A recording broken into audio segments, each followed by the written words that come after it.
India remains on the edge as the country takes its first steps towards certain relaxations that have now been given at this point during the lockdown to curb the spread of the deadly virus. In fact, the centre has now allowed activities such as agriculture, horticulture, industries, the industries in the rural areas, special economic zones and industrial township, and all of this in order to further boost the rural economy at this point. Now, Delhi, Punjab and Telangana will still see a complete lockdown in place, and there is no ease that has been given to the lockdown norms at this point. At this point, we're also looking at least 17,000 plus cases that have been reported in the country, with the death toll now standing at 543.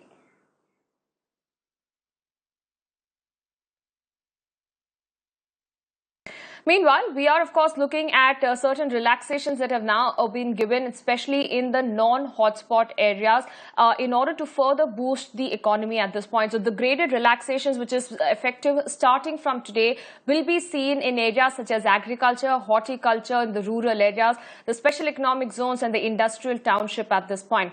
Additionally, the Home Minister has also now advised the states to give special attention to operationalize big industrial units, especially where labours can be accommodated at this point within the complex. Such activities are being done to further boost the economy at this point. Let me go across to my colleague Ayushman, who's joining me live this morning, getting us all those updates there.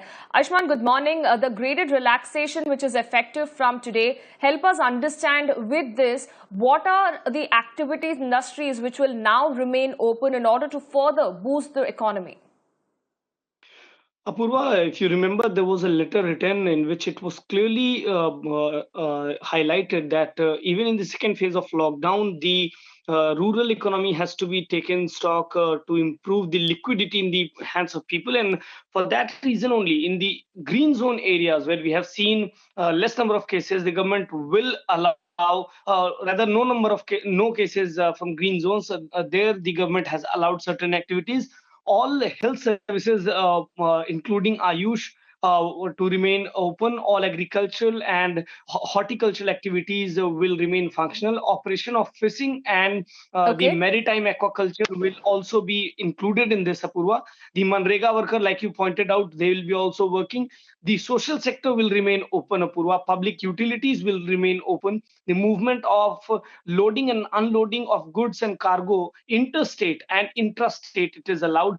Migrant laborers, like you explained, Apurva, will be allowed to work after thermal screening wherever they are in those camps. They'll be registered, they'll be provided food there only, but their movement in the state will be interstate. They can't move out of the state. The onus has been there on the state government on this.